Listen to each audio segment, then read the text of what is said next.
এই হচ্ছে AGT live 24/7। This is AGT Live 24/7.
বাংলাদেশে এই ঘটনা ঘটে গেছে, এটা আমরা সকলেই জানি।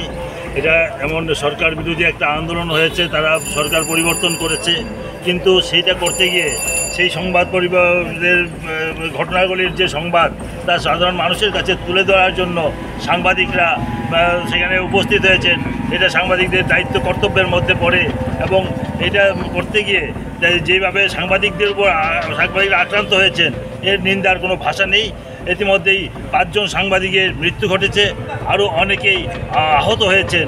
এই যে সাংবাদিকদের বিরুদ্ধে যে আন্দোলন, এর বিরুদ্ধে আমরা সোচ্চার হয়েছি। আগরতলা প্রেস ক্লাবের নেতৃত্বে আগরতলার সাংবাদিকেরা আমরা প্রতিবাদে সামিল হয়েছি।